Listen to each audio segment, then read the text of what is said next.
दिन तक garden complete हो चुका था और डेना ने रिलक्टेंटली सही एडमिट किया कि रे ने टेस्ट पास कर लिया है। रेबिका ने ऑफिशियली उसका वेलकम किया।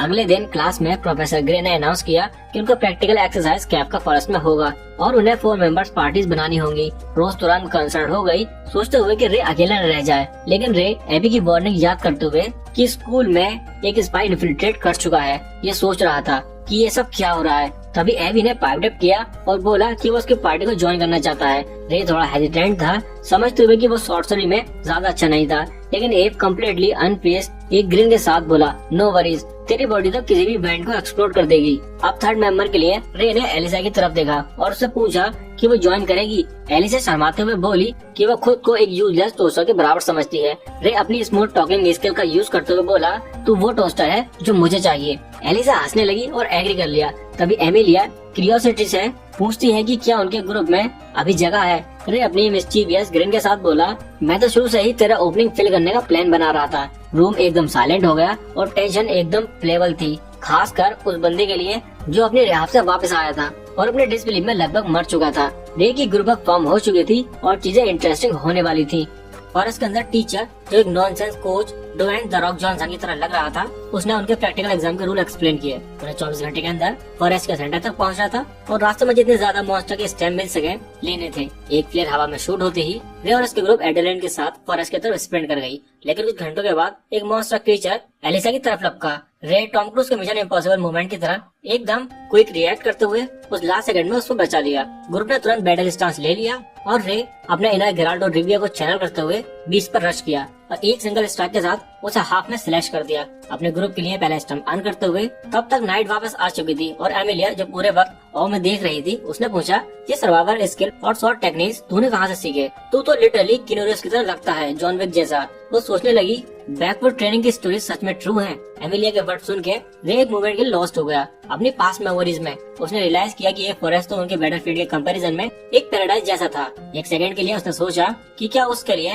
लाइफ एंजॉय करना अलाउड है जब इतने सारे उसके कॉम्रेड्स मर चुके हैं। ग्रुप ने नोटिस किया कि उसका मूड सडनली शिफ्ट हो गया है, लेकिन रे ने जल्दी से झूठ बोला कि वो सिर्फ टायर्ड है। जब रात हुई और सब सोने के लिए सेटल हुए, रे जागता रहा वॉच रखते हुए। उसके दिमाग में उसके लेट मास्टर के वर्ड घूम रहे थे, उसको याद दिलाते हुए कि वो एक बार अपनी लाइफ को नॉर्मली एंजॉय कर सकता है। अगली सुबह जब रे फॉरेस्ट के अंदर नेविगेट कर रहा था, उसने दूर से एक स्क्रीम सुना। बिना सोच विचार के वो तुरंत एक्शन में चला गया, सिर्फ अपनी स्पीड का 40% यूज करते हुए, ताकि वो अपने मोमेंट्स ऑर्डिनरी दिखाए। जहाँ से स्क्रीम आ रही थी वहाँ पहुंचकर उसने देखा कि एक ए रैंक क्लास मॉन्स्टर ने एलर्स की टीम को एम्बुश कर लिया है। वो सब मदे हुए थे और एकदम हेल्पलेस लग रहे थे। रे के इंस्टिंक्ट किक इन हुए और उसने अपने इनेट कोड को एक्टिवेट किया। मॉन्स्टर के अटैक को एकदम इनह्यूमन रिफ्लेक्सेस के साथ डॉज करते हुए एक एक्सप्लोसिव लीप के साथ वो हवा में उड़ा और अपने ब्लेड के एक स्ट्राइक से मॉन्स्टर के ब्रेन को पियर्स कर दिया, उसे इंस्टेंटली मारते हुए। अपने वेट शेल्फ करते हुए उसने एल से पूछा कि क्या उसे हेल्प चाहिए, लेकिन उस बर्दल बास्टर्ड ने उसका हाथ हटा दिया और बोला कि वो सिचुएशन हैंडल कर लेगा। रे ने एक आईब्रो रेस किया, ये सोचते हुए कि क्या एल ने अपने एए मीटिंग में कोई सीक्रेट स्ट्रेटजी सीख ली है। तभी रे का ग्रुप उसके पास आ गई और उसने एलिसा की तरफ मुड़कर पूछा कि क्या वो यूजलेस मॉरन्स को फ्री कर सकती है। एमिलिया की आंखें डिसबिलीफ में वाइडन हो गई। उसने अभी देखा था कि रे ने ए रैंक मॉन्स्टर को एक सिंगल स्ट्राइक में मार गिराया था और वो ये सोचने लगी थी कि वो असल में है कौन। लेकिन शैडोज के बीच से एक मिस्टीरियस स्पाई ने मॉन्स्टर के कॉर्प्स पर डैगर फेंका, जो उसे रेजरेक्ट करते हुए एक एस क्लास कैलेमिटी बीस्ट में इवॉल्व कर गया। सिचुएशन और भी ज्यादा डेंजरस हो गई और रे को पता था कि अब चीजें और कॉम्प्लिकेटेड होने वाली हैं। जब कैलेमिटी बीस्ट ने एक गूंजती हुई रोर निकाली तो आसपास की चीफ प्रोस्टिट्यूट टेरर में आ गई, लेकिन रे एकदम अनफेज था। उसका डिटर्मिनेशन उस क्रीचर को मारने का अब भी सॉलिड था। इसी वक्त एक और स्टूडेंट ग्रुप वहाँ से गुजर रहा था। जब क्लेरिस ने मोस्टोरियस रोर सुना तो वह एक ट्री के पीछे जाकर झांकते हुए देखी। उसकी आंखें फैल गईं। उसने इतना मैसिव क्रीचर पहले कभी नहीं देखा था। तभी रे बीस्ट की तरफ चार्ज किया अपनी पूरी स्ट्रेंथ के साथ स्लैश करते हुए, लेकिन सरप्राइज के साथ उसने देखा कि मॉन्स्टर एकदम ठीक था। उसके दिमाग में एक ही सवाल था कि कैसे इवॉल्व हो गया मरने के बाद। जब क्रीचर ने अटैक किया, रे ने उसके डेडली क्लॉज को ब्लॉक कर दिया, लेकिन जैसे ही उसने अपने आइस पावर अनलीज करने की कोशिश की, एक फ्लेमिंग बॉल अचानक जमीन से इरप्ट हो गई, जिसने मॉन्स्टर को रिट्रीट करने पे मजबूर कर दिया। एमिलिया के कमांड पर एवी ने एक रॉक बीच की तरफ फेंकी और एलिसा ने उसे विंड के साथ प्रोपेल करके मॉन्स्टर के बेली पर हिट किया। मॉन्स्टर के रिकवर करने से पहले ही रे ने अपनी स्वॉर्ड उसके अंदर घुसा दी। ब्लेड को फर्मली होल्ड करते हुए उसे आधा काट दिया। मॉन्स्टर के मरने के बाद ग्रुप एक साथ खड़ा हुआ और उन्होंने डिसाइड किया कि अब वो फोर्स ज्वाइन करेंगे। उन्हें एक टीम के रूप में देखकर रे को अपने पुराने कॉमरेड्स का याद आ गई। दूसरी तरफ क्लैरिस अब भी शैडोज में छुपी हुई थी। सब कुछ अनफोल्ड होते हुए देख रही थी। उसका दिमाग रेस कर रहा था, यही सोचते हुए कि रे असल में कितना पावरफुल था। उसी वक्त एक मिस्टीरियस स्पाइस शेडो से रे को ऑब्जर्व कर रहा था। जैसे ही उसने रियलाइज किया कि रे कितना स्पेशल है, वो बिना एक ट्रेस छोड़े शांति से गायब हो गया। कुछ घंटों के अंदर रे की ग्रुप ने फाइनल चेकपॉइंट ढूंढ लिया। इस टाइम लेने के बाद एमिलिया एलिसा के ऊपर जंप कर गई और उसकी बॉडी को ग्रैब करना शुरू कर दिया, जबकि एवी ये सोच रहा था कि क्या रे उन्हें भी कैरी करने की कैपेबिलिटी रखता है। कॉन्टेस्ट खत्म होने तक इंस्ट्रक्टर ने अनाउंस किया कि रे की ग्रुप विनर थी। क्लैरिस उन्हें चीयर करते हुए उन दूसरे स्टूडेंट की आंखों में जलन महसूस कर रही थी। सब स्टूडेंट थे ये देखते हुए कि ऑर्डिनरी रे ने सबसे बेटर परफॉर्म करा था। कुछ दिन के बाद लीडिया एक अजीब एंजाइटी फील कर रही थी, क्योंकि 2 महीने हो चुके थे जब उसने लास्ट रे को देखा था। जैसे ही उसने सुना कि रे आ रहा है, उसने तुरंत अपने आप को फिक्स करना शुरू कर दिया। जब रे एंटर किया, उसका वेलकम एक हॉटमेट कार्ला ने किया और लीडिया को ये नोटिस करना पड़ा कि अब वो खुद उसके ऊपर लुकअप करती है। लेकिन रे बस इस बात से खुश था कि लीडिया उसके सामने घुटनों पर बैठने की जरूरत फील नहीं करती। ब्रेकफास्ट करते वक्त लीडिया ने उसे बताया कि एक पावरफुल ग्रुप रिसर्चर्स को मार रहा था और उनके ब्रेन को कट करके हिडन सॉर्सरी ढूंढने की कोशिश कर रहा था। सिचुएशन की गहराई क्लियर थी और रे को पता था कि कुछ बड़ा ट्रबल होने वाला था। लीडिया ने एक्सप्लेन किया कि वो ग्रुप यूगनिक कहलाता था और रे को वार्न किया कि वो शायद उसे अपने ट्रैप में फंसने की कोशिश करेंगे। उसने एडवाइस किया कि रे अपने लॉक कभी रिलीज न करे जब तक उसकी जिंदगी पर डिपेंड न हो। कुछ घंटों के बाद जब वो फॉरेस्ट की तरफ वॉक कर रहे थे, लीडिया सोच रही थी कि क्या रे ने नए फ्रेंड्स बनाए हैं। रे मुस्कुराकर बोला कि हाँ, उसने एक greatest group of D-range morons बनाई है, लेकिन चूंकि उसने कहा कि अगले टाइम उन्हें इनवाइट करना, ये सोचकर कि वो लोग स्पेशल ही होंगे जो उसे ऐसा स्माइल करवा रहे हैं। जब वो ट्री के पास पहुंचे, लीडिया ने मेंशन किया कि मैजिक शॉट फाइटिंग कंपटीशन शुरू होने वाला था। उसने रिवील किया कि वो इवेंट 4 बार जीत चुकी थी और रे से पूछा कि क्या वो पार्टिसिपेट करेगा, लेकिन रे ने मना कर दिया, बोलते हुए कि वो अपने पावर्स हाइड करके अपने फ्रेंड्स को चीयर करना पसंद करेगा। तब लीडिया ने अपने बड़े बड़े करण अर्जुन से एक बो निकाली, एक्सप्लेन करते हुए कि वो स्पेशली एक स्टूडेंट के लिए अडेप्ट की गई थी। जब रे ने उसे अमेजिंग बुलाया तो लीडिया ने वो मौन करते हुए रिक्वेस्ट किया कि वो उसे हर बार यही करे। अगले दिन अपने सुबह के मैराथन के वक्त रे एलिसा के पास एकदम स्पीड से स्प्रिंट करते हुए निकला, डिटरमाइंड कि उसका दिन स्ट्रॉन्ग शुरू हो। जब उसने पूछा कि वो कहाँ जा रही है, उसने बताया कि वो लाइब्रेरी जाने वाली है कुछ बेटर करने के लिए। रे ने पूछा कि क्या वो उसके साथ जा सकता है। ये सुनते ही उसके फ्लडगेट्स एकदम से डिस्ट्रॉय हो गए। रे ने सोचा कि वो काफी क्यूट लग रही थी और उसे उसके हार्ट से जेलसी हो गई, क्योंकि वो पंप कर रहा था और रे के पास कोई चांस नहीं था। लाइब्रेरी के अंदर रे ने उसके हेल्प की एक बुक पिक करने में और उसे बताया कि वो उसके फेवरेट सॉर्सरी रिसर्चर डॉक्टर एस्वर्थ की लिखी हुई थी। लेकिन जब उन्होंने रीड करना शुरू किया, रे ने डिस्कवर किया कि लीडिया के पास असल में पिकअप लाइन्स की बुक थी। लाइब्रेरी से निकलने के बाद रे ने एलिसा पर उन लाइन्स का ट्राई किया, लेकिन क्लेरिस एक पिलर के पीछे से स्पाई कर रही थी, इसे सोचते हुए कि रे ने उसे ऑलरेडी अबेंडन क्यों कर दिया।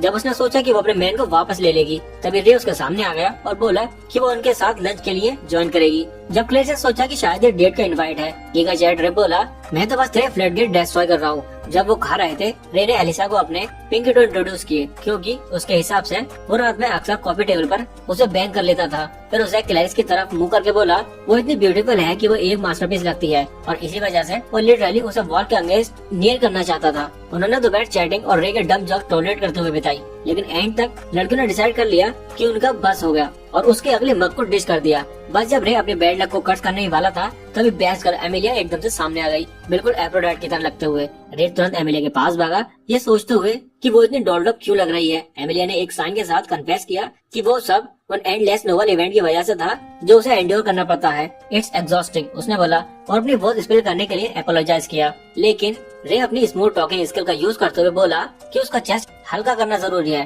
खासकर जब उसका चेस्ट इतना हैवी और डिस्ट्रैक्टिंग हो। एमिलिया का मूड तब शिफ्ट हो गया जब उसने सुना कि क्लैरिस और एलिसा अभी अभी चली गई थी। उसकी आंखों में जेलसी साफ साफ दिख रही थी और उसने रे से डिमांड किया कि वो उसके साथ मॉल आए। रे के पास और कोई चॉइस नहीं थी और वो एक ओबीडिएंट इडियट की तरह उसके पीछे चला गया। स्टोर के अंदर एमिलिया एक मिशन पे थी, एक के बाद एक आउटफिट ट्राई करते हुए, और हर एक आउटफिट पहले से ज्यादा स्टनिंग लग रहा था। रे ऑफ कोर्स अपने डिस्कॉर्ड प्लेबुक से कॉम्प्लीमेंट थ्रो करते हुए उसे फ्लैटर कर रहा था। बीच में ऑकवर्ड इंग्लिश का भी डाल दी, जो सुनकर एमिलिया हंस पड़ी जब उसने पूछा कि वो गर्ल्स के साथ इतना कंफर्टेबल क्यों लगता है। रे ने कैजुअली श्रग करते हुए बोला कि वो हमेशा से लड़के के आसपास बड़ा हुआ है, तो कभी उसे ज्यादा सोचना नहीं पड़ा। ये सुनकर एमिलिया फ्लस्टर हो गई। उसका दिमाग ये सोचते हुए घूम रहा था कि उसके आर्म इतने वार्म क्यों लगते हैं, क्या वो उसे अपना सीक्रेट कभी ट्रस्ट करके शेयर कर सकता है। दूसरी तरफ फॉरेस्ट के अंदर L full on super brain energy को चैलेंज कर रहा था, ट्रीज को आग लगाते हुए और एक लूनाटिक की तरह चिल्लाते हुए कि वो रे के अगली फेज को प्लेनेट से उड़ा देगा। ये पूरा सीन एक बैड सोप ओपरा की तरह लग रहा था, बस एक्स्ट्रा फायर के साथ। अगले दिन रेजिम में अपने मसल स्ट्रेच कर रहा था एक group beefed up body builder के साथ, शायद अपने आप को अगला ड्वेन जॉनसन इमेजिन करते हुए। सेशन के बाद वो गार्डन क्लब गया जहाँ डेना ने उसे स्पेयर की थी और मेंशन किया कि बाकी मेंबर्स ने छुट्टी ले ली थी और आज का चार्ट उसके हाथ में था। रूम में अकेला रे ने एक अजीब सी yes no no no no line अपने से मटर की, जैसे वो एक वन मैन कॉमेडी शो के लाइंस रिहर्स कर रहा हो। तभी उसकी नजर डेना पर पड़ी जो वहाँ एक ग्रोन अप प्लॉट आर्मर वाली औरा के साथ खड़ी थी। सिचुएशन को संभालते हुए रे ऑकवर्डली पूछता है, तुम्हें बनीस पसंद है? लेकिन मूवमेंट्स और ज्यादा वियर्ड हो गया। डेना ने एडमिट किया कि वो मेटाफोलर आर्मर सिर्फ अपनी वल्नरेबिलिटी छुपाने के लिए पहनती है। ब्लशिंग करते हुए उसने रे से रिक्वेस्ट की कि उसने जो कुछ भी देखा है उसे भूल जाए। रे एकदम कंफ्यूज हो गया, जो क्लियरली कियोस में थ्राइव करता है। जब रे रूफटॉप पर गया, रेबिका एक्साइटेडली उसे वो फ्लावर दिखाने लगी जो वो प्लांट करना चाहती थी। उसकी आंखें हर डिस्क्रिप्शन के साथ चमक रही थी। रे कुछ ऑफ फील करते हुए पूछता है कि क्या वो अपसेट है। रेबिका ने अपने हेड को शेक किया और एक बिटर स्वीट स्माइल के साथ एडमिट किया कि वो बस इस बात से रिलीव थी कि अब उसके पास बात करने के लिए कोई है। बाकी क्लब मेंबर्स उसके साथ वक्त नहीं बिताते थे सिर्फ इसीलिए क्योंकि वो 3 नोबल फैमिलीज में से एक की बेटी थी। ये एकदम आइसोलेटिंग फील होता था, जैसे वो एक पेडेस्टल पर स्टक हो जहाँ कोई क्लाइम नहीं करना चाहता। इसी वजह से वो खुश थी कि रे उसके साथ क्लब में था। वो पहला बंदा था जो उसे एक रियल पर्सन के साथ ट्रीट करता था। इसी बीच एल अपने फुल कॉन्फिडेंसी मोड में ये सोच रहा था कि क्या थर्ड नोबल फैमिलीज का कोई स्टूडेंट आर्नोल्ड एकेडमी में है। रेबिका कैजुअली रिवील करती है कि एलिस हमेशा से सिर्फ डायम एकेडमी अटेंड करते हैं और उनकी बेटी अभी मैजिक शेवलर कॉन्टेस्ट के लिए प्रिपेयर कर रही है। उसने ऑलमोस्ट कैजुअली ये भी ऐड किया कि ये लड़की एक ही है जो एमिलिया के इंसेन स्किल का मैच कर सकती है। अगले दिन एमिलिया एक डुअल में लॉक थी एक चीफ एस्कॉर्ट के साथ जो शॉर्ट पकड़ना भी नहीं प्रॉपर्ली जानती थी। इंस्ट्रक्टर ने अनाउंस किया कि सिर्फ हर डुअल का विनर ही शॉर्ट फाइटिंग कॉन्टेस्ट के लिए क्वालिफाई करेगा और ये सुनते ही एमिलिया के अंदर की कॉम्पिटिटिव सोल और ज्यादा इग्नाइट हो गई। एक शिफ्ट स्ट्राइक के साथ उसने उस बेचारी लड़की की वुडन शॉट हवा में उड़ा दी, एकदम एफर्टलेस विक्ट्री लेते हुए। लेकिन एंजॉय करने के बजाय एमिलिया ने अपना गेज रे की तरफ टर्न किया और उसे एक डुअल के लिए चैलेंज कर दिया। पूरा रूम एकदम साइलेंट हो गया और चैलेंज का वेट हवा में लटक रहा था। रे अपने क्रेडिट के लिए पीछे नहीं हटा बल्कि कॉन्फिडेंट स्मग के साथ आगे बढ़ा। जैसे ही दोनों फेस ऑफ करने लगे, इंस्ट्रक्टर ने मैच स्टार्ट किया और एक मोमेंट के लिए ऐसा लगा जैसे पूरा एकेडमी अपनी सांस को रोक कर देख रहा हो। एमिलिया अपने रिलेंटलेस स्पीड के साथ चार्ज की, उसकी ब्लेड एकदम लाइटनिंग की तरह फ्लैश कर रही थी। रे ने उसका अटैक पैरी तो कर लिए, लेकिन उसे जल्दी समझ में आ गया कि एमिलिया उससे ज्यादा फास्ट थी, बहुत ज्यादा। मजबूरन उसे लीप अवे करना पड़ा अपने आप को रिग्रुप करने के लिए। लेकिन तभी एमिलिया के शार्प वर्ड्स ने और टेंशन बढ़ा दी। यू आर मिस्टीरियस मैन, उसने टीज किया और वर्ड हैंडल करने में डैम गुड हो। उसका स्मार्ट को वाइड हो गया और उसने ऐड किया, शायद मैं तुझे देखूं कैसे तू मुझे उस शॉट से स्लैप करता है। उसके टॉन्ट से फ्यूल एमिलिया ने फिर अटैक किया, अपने स्ट्रेंथ उसकी ब्लेड पर पूरी स्ट्रेंथ के साथ लैंड करते हुए। रे के दिमाग में हॉट का रैगुलर ट्रेनिंग फ्लैश हुआ और उसने प्रेसिजन के साथ उसकी शॉट पकड़ी। एक मोमेंट के लिए लगा कि जैसे रे ने अपर हैंड ले लिया हो और एमिलिया को लगा कि मैच उसके हाथ से निकल रहा था। लेकिन तभी रे के पावर अनएक्सपेक्टेड सर्च करने लगे और उसका ग्रिप फैल्टर कर गया। शॉट उसके हाथ से निकल गई और वो स्टन और डिफेंसलेस होकर अपने घुटनों पर गिर गया। क्राउड एकदम शॉक में फ्रीज हो गया। टेंशन इतनी थिक थी कि एक नाइफ से कट हो सकती थी। इंस्ट्रक्टर ने सालिस तोड़ते हुए एमिलिया को विनर डिक्लेयर किया, लेकिन वो इसे एक्सेप्ट नहीं कर रही थी। उसके लिए ऐसा लग रहा था जैसा रे ने मैच इंटेंशनली थ्रो किया हो। अपने दिमाग में उसके लास्ट मोमेंट को रिप्ले करते हुए वो एक क्वेश्चन शेक नहीं कर पा रही थी कि ये बंदा है कौन। उस दिन दोपहर जब ग्रुप लंच के लिए बैठा, एटमॉस्फेयर काफी लाइट था, लेकिन अब भी क्यूरियोसिटी से चार्ज एबी ने आगे लीन करते हुए पूछा, रे तू शॉर्ट में इतना स्किल्ड कैसे बन गया? रे ने कैजुअली लीन बैक किया और उसका फेस पर नॉस्टैल्जिया की एक छोटी सी हिट दिखाई दी। उसने रिवील किया कि उसके पास में एक मास्टर थी, एक औरत जिसने उसे ये सब कुछ सिखाया, सॉर्सरी से लेकर सॉर्समैनशिप तक। टेबल एकदम क्वाइट हो गया। सब उस एनिग्मेटिक फिगर को इमेजिन करने की कोशिश कर रहे थे जो रे को ट्रेन कर चुकी थी। जब कन्वर्सेशन कंटिन्यू होने ही वाली थी, तभी एल स्टॉर्म करते हुए उसके टेबल के पास आया और इतनी जोर से हाथ मारा कि प्लेट्स तक हिलने लगी। रे उसने ग्रॉल किया, उसकी आवाज चैलेंज से भरी हुई थी, मैं तुझे कॉल आउट कर रहा हूँ, एक डुअल अभी के अभी। ग्रुप ने अनईजी ग्लैंस एक्सचेंज किया। टेंशन फिर से माउंट होने लगी जब रे ने एल की आंखों में देखा। एक नई बैटल की स्पार्क हवा में इग्नाइट होने लगी। थोड़ी देर में ग्रुप फॉरेस्ट के बाहर गैदर हो चुका था, जहाँ एमिलिया ने तुरंत नोटिस किया कि एक शिमरिंग बैरियर जो पूरे एरिया को एनकेस कर रहा था। उसने गैस किया कि एल ने ये बैरियर कास्ट किया होगा ताकि उनका डुअल एक सीक्रेट रहे। एल ने रे को एक शॉट दिया, इसमें करते हुए बोला, सोर्सर यूज करनी है तो कर लो, टाइम वेस्ट किए बिना एल ने रे की तरफ चार्ज किया। उसके मूवमेंट्स एग्रेसिव और वाइल्ड थे। रे एकदम प्रैक्टिस की ईज के साथ डाइव करते हुए हट गया और अपनी शॉट ड्रॉ की। एल अपने गुस्से में कसम कर रहा था उसे एकदम खत्म करने की। तभी एक मिरेसिंग पर्पल ऑरा उसकी बॉडी से रेडिएट होने लगा, ईयर को हैवी और हॉस्टाइल बनाते हुए। जब एल ने फिर अटैक किया, रे एफर्टलेसली लीप कर गया। उसके काम डिमेनियर एल के गुस्से को फील कर रहे थे। रेज में एल ने एक मैजिक फायरबॉल समन की। फ्लेम्स उसके हाथ में ओमिनियसली क्रैकल कर रही थी, तू यहाँ डिजर्व नहीं करता। उसकी आवाज रिजल्ट से ड्रिपिंग थी। उसके ह्यूमिलेशन, उसके यूजलेस पेरेंट्स जो लोअर इक्लोस मिडिल टायर के थे और जिन्हें बाकी नोबल से हमेशा मॉक किया और इग्नोर किया था, उसे अंदर ही अंदर खा रहे थे। ये ह्यूमिलेशन ही उसके अंदर एक बर्निंग डिजायर बन गया था, अपने फैमिली का नाम एलिवेट करने का, एक ग्रैंड सॉर्सरर बनने का। एल के लिए ये सब कुछ गलत रिप्रेजेंट करता था, एक ऐसा बंदा जो ऑल राउंड एकेडमी में होने के लायक ही नहीं था। अपनी इनर वर्ल्ड के मेंटेनेंस के स्क्रीन में कंज्यूम्ड, एल ने डेडली प्रिसिजन के साथ फायरबॉल हल किए। रे ने एक के बाद एक सब डॉज किए, लेकिन जब उसने देखा कि फायरबॉल उसके फ्रेंड के बाद डेंजरसली वीर कर रही थी, उसका डेमोनॉट तुरंत शिफ्ट हो गया एक सिंगल फ्रंट मोशन में। उसने सबसे पहले फायरबॉल को स्लैश किया। उसकी पावर उसकी शॉर्ट पावर से ग्लो कर रही थी और फ्लेम डिसइंटीग्रेट होते हुए हमले स्पार्क में बदल गए।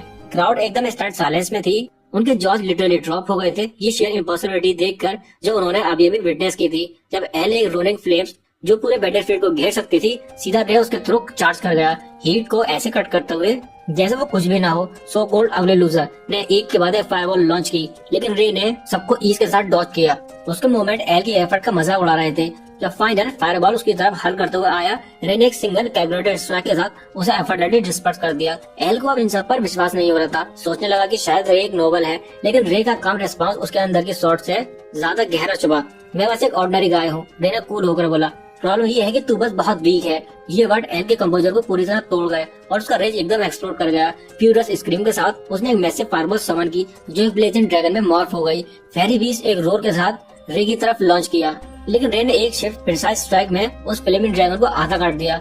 ये साइड देखकर एल का वीक और फ्रेजाइल सोल पूरी तरह से क्रम्बल कर गया। उसके डिफीट के वेट के नीचे वो अपने घुटनों पर गिर गया। वो जोर से चीखा और उसकी आवाज पूरे फॉरेस्ट में इको कर रही थी।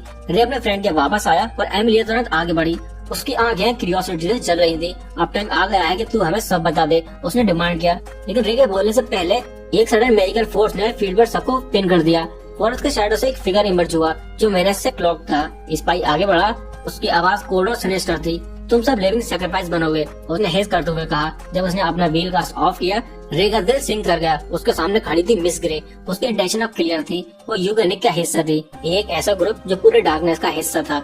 लेकिन रे इस रेवलेशन से अनशेकन अपने पैरों पर खड़ा हो गया। उसका रिजॉल्व फर्म था, मैं अपने फ्रेंड्स की हिफाजत करूंगा, उसने डिक्लेयर किया। उसकी आवाज अनवेवरिंग डिटर्मिनेशन से भरी हुई थी। देर से वो मिस ग्रे की तरफ आगे बढ़ा, उसके सॉर्ट ऑफ इंटरफियरेंस के प्रॉमिस के साथ बिलीव कर रही थी। जो भी डार्कनेस उसके सामने आए उसका सामना करने के लिए तैयार। तभी मिस ग्रे का एक्सप्रेशन और डार्क हो गया जब उसने अपनी सॉर्सर आई रिवील की। उसके क्रिम्सन गेज का ग्लो देखकर रे के स्टमक चून हो गया। एक सेकंड में उसे समझ आ गया कि काफ्का फॉरेस्ट के मॉन्स्टर को इवॉल्व करने वाली वही थी।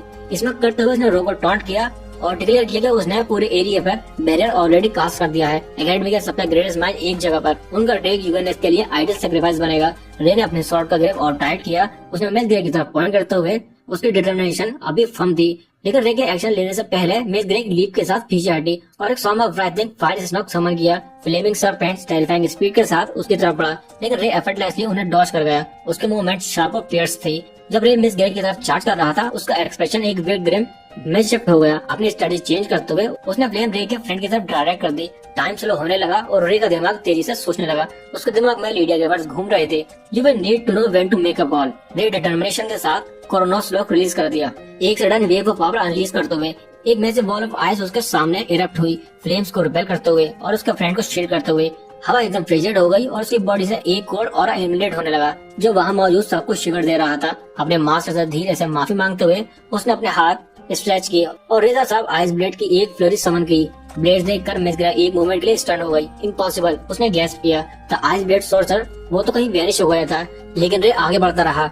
वो टाइटल मुझे पास किया गया था, उसने कामली बोला। उसकी आवाज फ्रोजन एयर को एक ब्लेड की तरह कट कर रही थी। मिस ग्रे का शॉक डिप्रेशन में बदल गया और उसने डिसाइड किया कि वो रे को खत्म करने के लिए कुछ भी करेगी। मिस ग्रे ने एक मैजिक फायरबॉल रे की तरफ हल की। उसकी हीट हवा को शेयर कर रही थी, लेकिन रे के एक सिंगल स्ट्राइक के साथ उसे एफर्टलेसली डिस्पेंस कर दिया। फिल्म स्मोक की तरह वैनिश हो गई।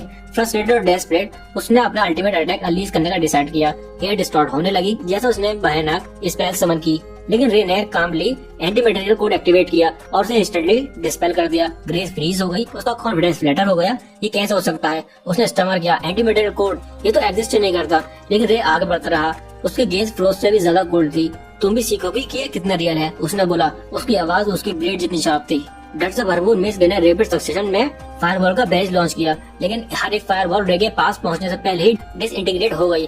पैनिक में उसने भागने की कोशिश की, लेकिन रे ने अपनी शॉट उसकी तरफ कास्ट कर दी। एक शॉट उसके एंगल को पियर्स कर गई और वह एक स्क्रीन के साथ जमीन पर गिर गई। वो पेन में कांप रही थी, उसका डर एकदम साफ साफ दिख रहा था और उसने अपनी जिंदगी के लिए बैक करना शुरू कर दिया। रे हेजिटेट कर गया, अपनी शॉट थोड़ी सी लोअर करते हुए शायद उसे स्पेयर करने का सोच रहा था, लेकिन उसके मर्सी के मूवमेंट में मिस ग्रे ने अपना मूव किया। जमीन से फ्लेम्स वॉलेंटली इरप्ट हुई एक फियर्स एक्सप्लोजन में रे को घेरते हुए, लेकिन जब स्मोक क्लियर हुई रे एकदम ठीक निकला। उसका आईसी ऑरा बिल्कुल अनडिमिनिश्ड था। ग्रे ने उसे हॉरर में देखा और उसका दिमाग रेस कर रहा था, ये इंसान नहीं है, ये तो एक मॉन्स्टर है। कॉर्नर और डेस्परेट उसने अपने नेकलेस तोड़ दिया, एक हिडन सिरिंज रिवील करते हुए। अपने सर पर सिरिंज रखते हुए उसकी आंखें मैनिकल डिटर्मिनेशन के साथ ग्लीम कर रही थी। अब देखना, उसने एक टूटेड स्माइल के साथ बोला, ये है वो पावर जो मैंने अपनी पूरी लाइफ रिसर्च और सॉर्सरी से अवेकन की है। बिना हेजिटेशन के उसने सिरिंज अपने ब्रेन में ड्राइव कर दिया। उसकी बॉडी वायलेंटली कन्वल्स करने लगी और एक डार्क एनर्जी ने उसे घेर लिया। कुछ सेकंड में वो एक घुस मॉन्स्टर में ट्रांसफॉर्म होने लगी। उसका फॉर्म ट्विस्टिंग और मोटिवेटिंग हो रहा था, जैसे डार्क एनर्जी उसे पूरी तरीके से कंज्यूम कर रही हो। उसका लाफ्टर एक ग्रूटल रोर में बदल गया जो फॉरेस्ट में इको कर रहा था। उसी मोमेंट बैरियर डिसॉल्व हो गई और जो स्पेल बाकी सबको रेस्टोरेंट कर रही थी वो वैनिश हो गई। जब रे और मिस ग्रे क्लैश कर रहे थे, रे ने उसे फिर से नॉक डाउन कर दिया, लेकिन मिस ग्रे ने उसके आसपास फ्लेम सराउंड कर दी। बिना किसी हेजिटेशन के रे ने फ्लेम इंस्टेंटली डिस्पर्स कर दी। अपने आइसल ब्लेड को एक बार फिर से समन करते हुए मिस ग्रे फ्यूरियस हो गई, क्योंकि वो एक भी हिट लैंड नहीं कर पा रही थी। मैं तो तुझे टच भी नहीं कर पा रही हूँ, उसने ये बोला। रे ने कोल्डली रिप्लाई किया, क्योंकि मेरी पावर अंदर से आती है। जब मिस ग्रे ने एक मैसिव फायरबॉल लॉन्च की, रे ने डिक्लेरेशन के साथ उसे स्लो कर दिया और लॉक रजिस्ट्रेशन का यूज करके उसे डिस्पर्स कर दिया। मेरी आइस सॉर्सरी सेलिब्रेशन का यूज कर दिया, उसने कामली एक्सप्लेन किया, और एंटी मटेरियल कोड के साथ मैं कोड थ्योरी को रिजॉल्व कर सकता हूँ और तुम्हारे अटैक को प्राइमल मटेरियल में वापस भेज सकता हूँ। यह है आइस ब्लेड सॉर्सरी का एसेंस। अपने शॉट रेस करते हुए उसने मेटेरियल शिफ्ट एक्टिवेट किया और प्रिसीजन के साथ स्ट्राइक किया। डेस्परेशन में मिस ग्रे ने माइंड इन्फिल्ट्रेशन सॉर्सरी अवेकन की, लेकिन रे ने उसे एफर्टलेसली कट कर दिया। आपने आइस ब्लेड को लॉन्च करते हुए जो डार्क मैजिक को टेयर अपार्ट कर रही थी, मिस ग्रे कुछ कर नहीं सकती थी, सिर्फ देख सकती थी। जैसे रे की पावर ओवरवेल्म कर रही हो, उसी वक्त रे की पावर ओवरहीट होने लगी और बर्फ तेजी से उसके शरीर पर फैलने लगी। इस टेस्ट के बावजूद उसने मिस ग्रे के लगातार हमले रोक दिए। जब उसने देखा कि रे अपनी पावर पर कंट्रोल खोता जा रहा है, तो उसने मौका देखा उसे खत्म करने का। अपने अगले हमले में उसने रे की तलवार तोड़ दी, यकीन करते हुए कि युद्ध खत्म हो गया है। लेकिन रे ने हिम्मत नहीं हारी और आइस ब्लूम प्रोफेशन एक्टिवेट किया, जिसने पिघली हुई बर्फ के कांचों को एक फ्रीज टोर्नेडो में बदल दिया, जो मिस ग्रे को एक बर्फ के कोने में फांस गया। रे अपने घुटनों के बल गिर गया और अपनी जबरदस्त पावर को कंट्रोल करने के लिए क्रोनोस लॉक का इस्तेमाल किया, इसे धीरे करते हुए। तभी उसने देखा कि उसके दोस्त की तरफ भाग रहे हैं। खुश था कि उसने अपने दोस्तों को बचा लिया, लेकिन वो बेहोश हो गया। अपनी बेहोशी के दौरान जिसमें हॉवर्ड उससे दूर जा रहा था और कह रहा था कि जीते रहना और मैं तुम्हें हेवन में देखूंगा। कुछ ही देर के बाद रे होश में आया और देखा कि लिडिया उसके आसपास बैठी है। सोचते हुए कि वो नाराज होगी, उसने धीरे से माफी मांग ली क्रोनोस लॉक रिलीज करने के लिए। लेकिन लिडिया ने रे को सरप्राइज कर दिया जब उसने कहा कि वो उस पर गर्व करती है कि उसने अपनी पावर का यूज करके अपने दोस्तों को बचाया। उसका मानना था कि रे एक दिन जंगल के जख्मों को पूरी तरीके से उबर जाएगा और उसे क्रोनोस लॉक एक्टिवेट करने की जरूरत नहीं पड़ेगी। जब रे को समझ आया कि उसके दोस्त आसपास ही हैं, तो वो घबरा गया, सोचते हुए कि कहीं उन पर उनकी बेहोशी के दौरान हमला तो नहीं हुआ। एबी ने तसल्ली दी कि वो सिर्फ एक मैजिकल एनर्जी की कमी से रिकवर कर रहे हैं। जब लिडिया जाने की तैयारी कर रही थी, तो कार्ल ने धीरे से बताया कि लिडिया उसके लिए कितनी चिंता में थी। उनके जाने के बाद एबी वहाँ रुक गई बात करने के लिए। उसने कन्फेस किया कि शुरुआत में वो रे को एकेडमी में लाना नहीं चाहती थी, क्योंकि उसका मानना था कि उसे अपने ट्रॉमेटिक पास्ट से उभरने के लिए समय की जरूरत थी। लेकिन लिडिया ने उसे विनती की, कहकर कि रे को एक नॉर्मल जिंदगी का अनुभव करना चाहिए। एबी ने फिर भी यही बताया लिडिया की रे के लिए यही आखिरी इच्छा थी कि वो अपने स्कूल के लाइफ के मजे ले और अपनी खुशियाँ ढूंढे। जज्बात से बाहर के लिडिया खुशी के आंसू तक रोक रही थी, ये जानकर कि रे अभी भी जिंदा है। एबी के चले जाने के बाद रे के दोस्त उसके रूम में आए। रे ने उनसे सच बोलने का फैसला किया और अपना राज छुपाने के लिए माफी मांगी। मैं 7 ग्रैंड सॉर्सरर में से एक हूँ, उसने कबूल किया। The ice blade sorcerer. Final battle में रे अपने एंग्राम का कंट्रोल खोकर ओवरहीट कर गया, जिससे पूरा बैटल ग्राउंड जाम हो गया था। जब उसने होश संभाला, तब तक सब कुछ वीराने में बदल चुका था। लिडिया ने उसकी जिंदगी खत्म होने से बचाई थी और क्रोनोस लॉक के जरिए उसकी पावर को बांध दिया था, ताकि फ्यूचर में फिर से ओवरहीट न हो। जब रे ने ये सब कुछ बताया, तो उसके दोस्तों को समझ आया कि उसकी मैजिक कमजोर सिर्फ इसलिए लगती है क्योंकि वो सील्ड है। फिर भी रे को अपना खूनी अतीत छुपाना और उन्हें धोखा देने का गहरा अफसोस था। उसने माना कि उसके हाथ जंग के खून से रंगे हुए हैं और उसने ये भी सोचा कि वो उन्हें करीब लेने के लायक भी नहीं है। जब उसने माफी मांगी, तो एमिली ने उसका हाथ थामा और मजबूत आवाज में कहा, मैं चाहती हूँ कि तुम यहीं रहो, तुम्हारे पास में जो भी हुआ हो, मैं उस इंसान पर भरोसा करती हूँ जो तुम आज हो। एबी मुस्कुराते हुए बोली, तुम अमेजिंग हो रे, तुम मेरे मसल डैडी हो और तुम्हारा पास जो भी हो वो बदल नहीं सकता। एलिसा ने प्यार भरी मुस्कान के साथ कहा कि वो हमेशा उसकी दोस्त बनना चाहती है, जबकि क्लैरिस ने उसके गिल्ट को एक हल्की सी मुस्कान के साथ डिसमिस कर दिया। इन सब बातों की चिंता करने का कोई मतलब नहीं है, उसने कहा। उन सब ने मिलकर ये साफ कर दिया कि उसकी नजर में रे का पास उन्हें डिफाइन नहीं करता। उनके लिए वो जो अब है वही मायने रखता है। जब उन्होंने ये तय कर लिया कि वो हमेशा दोस्त रहेंगे, एमिलिया ने रे को जोर से गले लगा लिया, वादा करते हुए कि वो कभी उसका साथ नहीं छोड़ेगी और उसे ये तसल्ली दी कि वो कभी अकेला नहीं होगा। उसी पल रे के गिरे हुए साथियों की यादें वापस आ गईं, जो उसका दिल शुक्राने के जज्बात से भर गई। उसने अपने दोस्तों को दिल से शुक्रिया अदा किया कि वो हमेशा उसके साथ खड़ा रहेगा। उस रात जब कमरा बिल्कुल शांत था, एल चुपके से अंदर आया, लेकिन उसने देखा कि रे पहले ही जाग रहा था, जैसे उसका इंतजार कर रहा हो। जब रे ने उससे पूछा कि वो वहाँ क्यों आया है, तो एल ने अपने पुराने करतूतों के लिए माफी मांगने की बात स्वीकार की। उसने माना कि जो कुछ भी उसने किया वो बदला नहीं जा सकता, लेकिन रे ने बिना झिझक उसे माफ कर दिया और कहा कि गलतियों को मान लेना ही ईमानदारी से माफी मांगना एक बहुत बड़ी बात है। रे के शब्दों से प्रभावित होकर एल ने समझा कि नफरतों को दिल में रखना सिर्फ उसकी तरक्की को रोक रहा था, और असली ताकत तब आती है जब हम दूसरों को उनके सच्चे रूप में स्वीकार करते हैं। इसी बीच एमिलिया अपने बिस्तर में जागी हुई थी, अपने मन की इनसिक्योरिटी से लड़ रही थी। उसे लगता था कि वह एक पिंजरे में बंद परिंदा है जो रे की शान के सामने कहीं नहीं टिकती। वो ये तक सोचने लगी कि क्या उसकी कोई इम्पोर्टेंस भी है रे के लिए, शायद उसको फ्लैट बोर्ड्स पसंद है। उसने अपने आप धीरे से कहा। अगली सुबह एबी ने यह खुलासा किया कि मिस ग्रे अब गायब है और उनकी नई टीचर आ रही है, एक शानदार एंट्री के साथ, Carol Caroline, the hottest girl in all of anime. उसने अपने आप को क्लास के सामने इंट्रोड्यूस किया और सभी को बेजुबान छोड़ दिया। रे को ऐसा लगा जैसे वो एक नाइटमेयर में फंस गया हो। जो उनकी नई टीचर कैरोल कैरोलाइन, उसने अपना इंट्रोडक्शन एक ओवर द टॉप स्टाइल में दिया। कैरोल जो उनके साथ काम करने को लेकर बहुत एक्साइटेड थी, उसने incoming match short fighting tournament के बारे में बताना शुरू किया। उसने ये भी रिवील किया कि रेनिंग चैंपियंस होने के नाते उनके एकेडमी को 5 के बजाय 6 स्टूडेंट को एंटर करने की परमिशन मिलेगी। रे की तरफ आंख मारते हुए उसने कहा कि वो उनसे काफी उम्मीद रखती है, लेकिन रे के लिए उसका ये भी एक ओवरवेलमिंग एक्सपीरियंस था और वो बिल्कुल अच्छा नहीं लग रहा था। क्लास के बाद वो सीधा एबी के ऑफिस में घुसा और कैरोल को फायर करने की डिमांड की। वो एक ही औरत है जिसे मैं हैंडल नहीं कर सकता, उसने गुस्से में कहा। वो सिर्फ मेरा गुस्सा नहीं, कुछ और भी एक्सप्लोर करवा देती है। तभी कैरोल ऑफिस में आई और कैजुअली उसकी बैग रब करने लगी, जिसने रे को लगभग उसके कंट्रोल खोने की कगार पे ला दिया। वो तुरंत एक कोने में भाग गया अपने आप को संभालने के लिए। अगले दिन टूर्नामेंट शुरू हुआ। एमिलिया ने अपने ओपोनेंट को कुछ ही सेकंड में हरा दिया, अपने ताकत का जबरदस्त प्रदर्शन करते हुए। लेकिन जब वो फील्ड से उतर रही थी, रे ने उसकी शान से नाराजगी नोटिस की। उसका दिल कह रहा था कि एमिलिया के मन में कुछ चल रहा है, एक चिंता जो शायद कई दिनों से बढ़ रही थी। एमिली के पिता ने उसे याद दिलाया कि 3 महान घरों के नेता की सबसे बड़ी बेटी होने के नाते उसका फर्ज है कि वो शॉर्ट फाइटिंग कंटेस्ट जीते और अपने सबसे बड़ी राइवल एरियाना को हराए। उन उम्मीदों का बोझ एमिली के दिल में गहरी चिंता पैदा कर रहा था। जब रेबिका ने मेंशन किया कि एरियाना को उसके स्कूल के रिप्रेजेंटेटिव के रूप में चुन लिया गया है, तो रे समझ गया कि एरियाना शॉट चलाने में अव्वल होगी। अगले दिन जब एमिलिया ने आसानी से एक अपोनेंट को हरा दिया, इंस्ट्रक्टर ने अनाउंस किया कि उसने अपने सभी मैचेस जीत लिए हैं और मैजिक शेवरली कॉन्टेस्ट में अपनी जगह पक्की कर ली है। उसके दोस्तों को ये खबर सुनकर बहुत खुशी हुई और उन्होंने ये भी जाना कि एल रनर अप के रूप में क्वालिफाई कर गया है। लेकिन जब एमिलिया एरियाना से बाहर जा रही थी, तो वो अपने पिता को नाराज करने के डर से अपना दिल से हटा नहीं पाई। रे ने तुरंत महसूस किया कि कुछ गलत है। जब एबी अपने हॉट बॉडी के साथ चैन की नींद ले रही थी, रे सारी रात जागता रहा, लीडर की किताब से मिली एडवाइस के बारे में सोचते हुए। सुबह होते ही वो एमिलिया के पास गया और उसे क्वालिफायर तक पहुंचने की बधाई दी। लेकिन जैसे ही वो बात कर रहा था, उसने एमिलिया की आंखों में बहुत डाउट देखा। वो सोच रही थी कि क्या वो सच में आगे की लड़ाई के लिए काफी है। टूर्नामेंट के सिर्फ 1 महीने बचा था और रे ने एमिलिया को ट्रेनिंग ऑफर की। उसने एक खास किताब दिखाई जो उनकी ट्रेनिंग का आधार बनेगी। रे के जैसे ट्रेन करने के ख्याल सुनकर एमिलिया काफी एक्साइटेड हो गई और तुरंत मान गई। लेकिन रे ने उसे वार्न किया कि ये ट्रेनिंग उसके सीमाओं को तोड़ देगी और अगर वो आगे तक टिक गई तो वो और भी ज्यादा स्ट्रॉन्ग बनेगी। उस रात एमिलिया ने एक सपना देखा।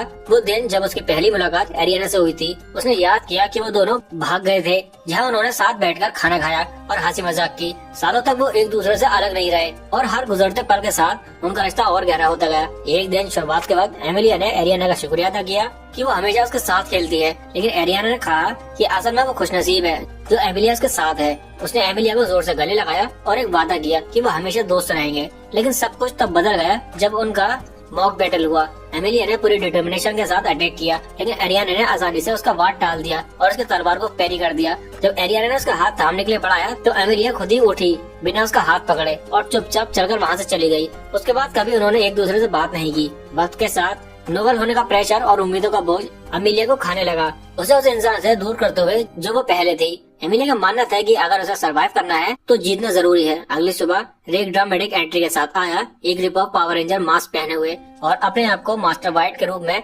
इंट्रोड्यूस कराया। उसने खुद को उसका नया इंस्ट्रक्टर डिक्लेयर किया और जोर दिया कि एमिलिया उसे रेंजर बुलाए। फिर ड्रिल के लिए उसने एमिलिया को ऑर्डर दिया कि वो काफका फॉरेस्ट के पूरा चक्कर लगाए बिना किसी बॉडी एनहांसमेंट सॉर्सरी के, सिर्फ अपनी फिजिकल स्ट्रेंथ के भरोसे। जब तक वो एक्सरसाइज खत्म हुई, एमिलिया थककर चूर हो चुकी थी, लेकिन रे ने इसे इजी फर्स्ट डे एक्सरसाइज कहकर डिसमिस कर दिया और वार्न किया कि ट्रेनिंग सिर्फ और ज्यादा टफ होने वाली है। उस दिन एमिलिया अपने डोजिंग मोड में थी, पूरी तरह से ट्रेन। जब एवी ने उससे पूछा कि उसके साथ क्या हुआ, तो एलिसा ने एक्सप्लेन किया कि ये सब रे की ट्रेनिंग का हिस्सा है। उसने एमिलिया को पुशअप करवाए जिनमें उनके पैरों पर वेट बढ़ा हुआ था, और पुशअप करवाए जिनमें उसकी पीठ पर बड़े बड़े पत्थर रखे थे। एक एक्सरसाइज तो इतनी एक्सट्रीम थी कि उसने एक बोल्डर को एक पहाड़ पर धक्का देना था, जिसने एमिलिया को अपनी लाइफ चॉइस तक क्वेश्चन करने पर मजबूर कर दिया। दिन के एंड तक वो बिल्कुल स्पेंट थी।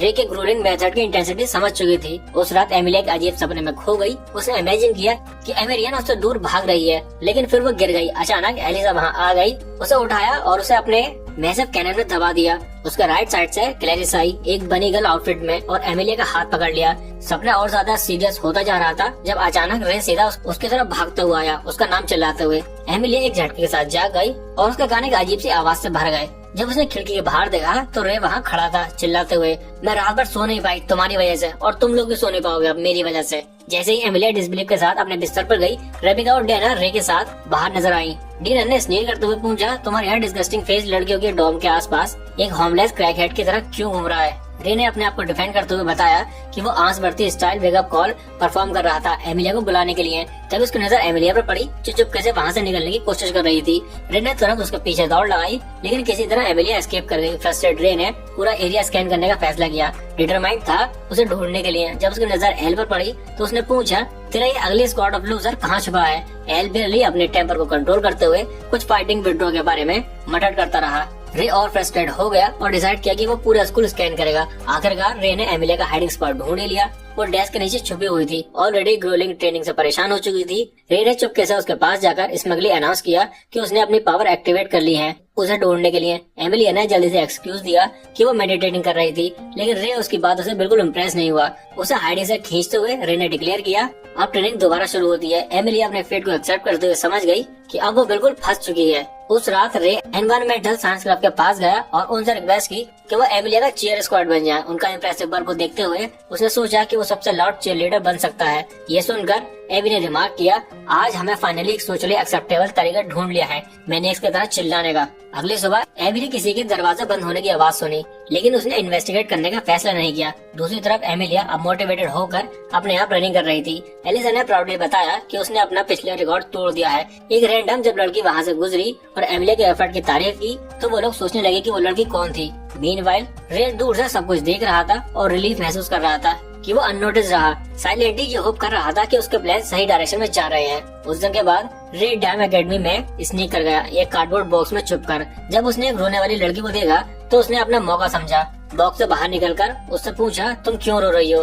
लड़की ने आंसू के साथ एक्सप्लेन किया कि वो अपनी बहन को ढूंढ नहीं पा रही थी। रे ने ये मौका पकड़ते हुए अपने परिचय दिया, मैं लिली हूँ, मैं तुम्हारी मदद कर सकता हूँ। लड़की ने अपना नाम टाइना बताया और रे ने तुरंत समझ लिया कि वो एरियाना की बहन है। जैसे ही वो दोनों स्कूल के अंदर चल रहे थे, स्कूल ने हॉट चीज के बारे में विस्परिंग शुरू कर दी, क्लियरली रे के डिस्गाइज पर शक करते हुए। कुछ वक्त के बाद टियाना ने अपनी बहन को शेड के अंदर बैठा हुआ देखा। जैसे ही वो दोनों उसके पास पहुँचे, एरियाना ने रे को शुक्रिया कहा, अभी भी उसे लिली समझकर, टियाना को ढूंढने में मदद करने के लिए। लेकिन एरियाना जल्दी से सस्पिशियस हो गई, इसे समझकर कि लिली डीएम एकेडमी की स्टूडेंट नहीं हो सकती। उसने रे से पूछा कि वो असली में कौन था। एक ड्रॉप करते हुए रे ने एडमिट किया कि वो आर्नोल्ड एकेडमी से है। एरियाना थोड़ी कंफ्यूज लेकिन इंट्रिगेड उससे पूछने लगी कि उसने अपनी आवाज और बॉडी स्ट्रक्चर कैसे बदला था इतनी परफेक्ट डिस्गाइज के लिए। रे ने एक्सप्लेन किया कि उसने अपने अपीयरेंस को इनसाइड कोड और सॉर्सरी का यूज करके बदला था। एरियाना तुरंत समझ गई कि उसने जो र्यूमर्स सुने थे उनमें वो ऑर्डिनरी लड़का जरूर होगा जिसके बारे में सब विस्पर कर रहे थे। जब एरियाना उससे पूछा कि वो उसका शुक्रिया कैसे अदा कर सकती है, रे ने उसे एक फ्रेंडली डुएल की चैलेंज दी। कुछ ही देर के बाद वो दोनों सिमुलेशन बैटल में सामने थे और रे का मानना था कि वो एरियाना की फुल एबिलिटीज को जान सके। एरियाना ने तेजी से रे की तरफ दौड़कर अपने वुडन स्वॉर्ड से उसका हथियार छीनने की कोशिश की। उसकी स्पीड और प्रिसीजन ने रे को इम्प्रेस किया, खासकर जब उसने एक ग्रेसफुल स्पाइन किया और फिर से रे के साथ उसके शॉट को टकरा दिया। एक चीज उधार लेने का बहाना बनाकर उसने अचानक आसमान की तरफ बिजली दौड़ाई, जिससे रे का टूटा हुआ शॉट उड़ गया। उसके स्किल को देखकर रे ने माना कि वो काफी स्ट्रॉन्ग है। जब वो दोनों कोर्टयार्ड से निकल रहे थे, एरिया ने पूछा कि क्या वो टूर्नामेंट में शामिल हो रहा है। रे ने जवाब दिया कि वो नहीं जा रहा, लेकिन कॉन्फिडेंट तरीके से कहा कि एमिलिया तुम्हें कंपटीशन में हरा देगी। आर्नोल्ड एकेडमी में वापस जाते हुए रे ने एक स्ट्राइकिंग व्हाइट हेड लड़की को देखा जो भाग रही थी। जैसे ही वो लड़की ट्रिप होकर गिर गई, रे ने तुरंत दौड़कर उसे संभाल लिया, उसे जमीन पर गिरने से बचा लिया। उस पल में लड़की को लगा कि वो प्यार में पड़ गई थी। जैसे ही रे ने उसे उठाकर जमीन पर बैठाया, उसने कहा, ध्यान रखना तुम्हारे बाल सफेद हैं, लेकिन मत सोचना कि मैं तुम्हें आज रात को थोड़ा झुकाने वाला हूँ। लड़की थोड़ा फ्लस्टर हो गई और उसने रे से उसका नाम पूछा ताकि वो जाने कि ये कौन था। रे ने अपना परिचय दिया, मैं लिली हूँ। लड़की ने अपना नाम मारिया ब्रैडली बताया। रे ने तुरंत सोचा कि शायद वो रेबिका की बहन हो सकती है और मैरी ने खुद कन्फेस किया कि वो पूरी तरह से श्योर थी कि वो उनके साथ स्कूल में एडमिशन लेने वाली थी। वो उसे कहकर चली गई, अगले साल तक इंतजार करो, जैसे वो ट्विलाइट रीमेक की ऑडिशन के लिए भाग रही हो। मीनवाइल आर्नोल्ड एकेडमी में वापस आने के बाद एमिलिया एक और ग्रिलिंग दिन के बाद पूरी तरह से थक चुकी थी। तभी रे अचानक वॉल पर नजर आया। उसने उसे बधाई देते हुए और मास्टर रोसी और टोनी स्टार्क का मैसेज जैसा साउंड करते हुए कहा, शाबाश। लड़की ने देखा कि एक फिगर पास ही खड़ा था जो रे की आवाज में बात कर रहा था। जब उन्होंने पूछा कि ये कौन था, रे ने बताया कि ये एक्चुअली उसका डिस्गाइज था। ये शौक बिल्कुल एवेंजर प्लॉट ट्विस्ट की तरह था और लड़कियां बिल्कुल स्पीचलेस रह गयी। कुछ दिनों के बाद ग्रुप लीडर के घर आ गया। जब लीडर ने मजाक करते हुए ये पूछा कि क्या तुम थोड़े लंबे हो गए हो, रे ने स्मक करते हुए जवाब दिया, अपने कमजोर और बेकार टांगों की फिक्र करो, मेरी हाइट की नहीं। रे अपने दोस्तों का परिचय देते हुए लीडिया को उनसे मिलकर काफी खुशी हुई। एलिसा तो खुशी से झूम उठी जब उसने जाने की लीडिया उसकी फेवरेट सॉर्सरी रिसर्चर थी और उसने ईगरली उसे ऑटोग्राफ मांगा, तो लीडिया ने खुशी खुशी साइन किया। जब लीडिया ने एमिलिया के प्राइवेट कन्वर्सेशन के लिए अलग किया, कार्ला ने रे को किचन में बुलाया। वहाँ उसने एक गंभीर चिंता का इजहार किया। एक और रहस्यमय ग्रुप द ग्रिम रीपर्स किसी हमले की प्लानिंग कर रहा था। उसे लगता था कि ये हमला स्वॉर्ड फाइटिंग टूर्नामेंट के दौरान हो सकता है। रे ने उसे वादा किया कि वो अपने दोस्तों पर नजर रखेगा। इसी दौरान प्राइवेट रूम में लीडिया ने प्यार से एमिलिया से पूछा कि क्या उसे कुछ परेशानी है। एमिलिया ने कहा कि रे उसके लिए काफी चिंतित था और उसने कई बार लेटर भेजे थे पूछते हुए कि कैसे वो उसे खुश कर सकता है। लीडिया ने एडमिट किया कि उसे लगता था कि एमिलिया अपनी छुपी हुई कला को छुपाए रखती है। उसने अपने रे के साथ वक्त को याद किया, ये कहकर कि जब हमने उसे पाया था वो बस एक टूटा हुआ बच्चा था, सोल्जर ही वो बस जानता था। उसने कहा, लेकिन अब पहली बार उसके आसपास अच्छे दोस्त हैं और ये उसके लिए सब कुछ है।